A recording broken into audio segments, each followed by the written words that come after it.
Assalamualaikum warahmatullahi wabarakatuh. Perkenalkan, nama saya Abdul Nahrul Hayat, bisa dipanggil Nahrul, dengan NIM 2406178 dari Program Studi Pendidikan Bahasa dan Sastra Indonesia, Departemen Bahasa dan Sastra Indonesia Daerah, Fakultas Bahasa dan Seni Universitas Negeri Padang.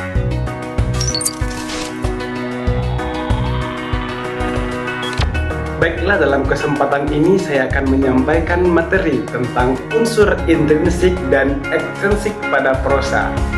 Dalam prosa atau cerpen, unsur intrinsik dan ekstrinsik memainkan peran penting dalam membentuk karya sastra.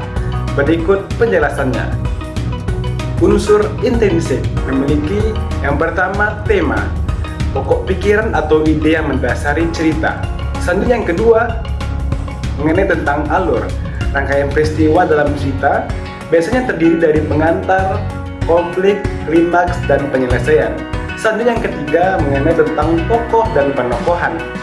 Karakter dalam cerita beserta penggambaran sifat dan perilakunya. Yang keempat, latar, waktu dan tempat di mana cerita itu berlangsung. Yang kelima, sudut pandang, perspektif dari mana cerita itu diceritakan, misalnya orang pertama ataupun orang ketiga. Selanjutnya yang keenam, gaya bahasa, cara penulis menyampaikan cerita termasuk pilihan kata dan gaya narasi. Selanjutnya yang ketujuh, amanat, pesan atau moral yang ingin disampaikan penulis melalui cerita. Oke, selanjutnya kita mengenai tentang unsur ekstrinsik pada prosa. Yang pertama itu tentunya tentang biografi penulis, latar belakang kehidupan penulis yang mempengaruhi karyanya. Yang kedua, kondisi sosial dan budaya, konteks sosial, politik, dan budaya saat karya ditulis yang mempengaruhi tema dan karakter. Selanjutnya yang ketiga, karya lain, hubungan dengan karya sastra lain yang relevan ataupun yang menjadi pengaruh. Yang keempat, respon pembaca, interpretasi dan reaksi pembaca terhadap cerita.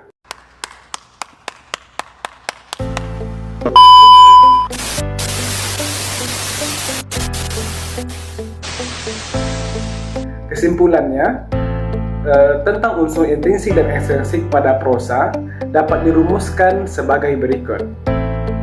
Unsur intrinsik dalam prosa seperti tema, alur, tokoh ataupun latar, sudut pandang, gaya bahasa, dan amanat merupakan elemen internal yang membentuk struktur dan makna cerita.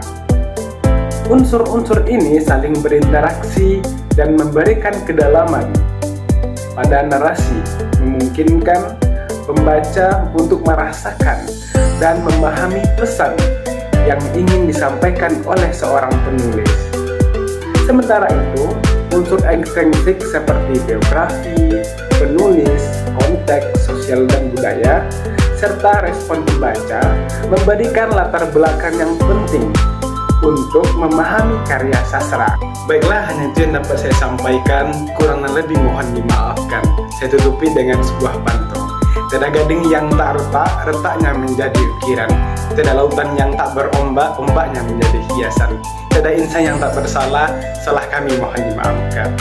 Unzur man kola walakan zur man kola. Lihat siapa yang menyampaikan, jangan lihat siapa yang menyampaikan. Wallahul mu'afiq ila aqwamit thoriq. Wassalamualaikum warahmatullahi wabarakatuh.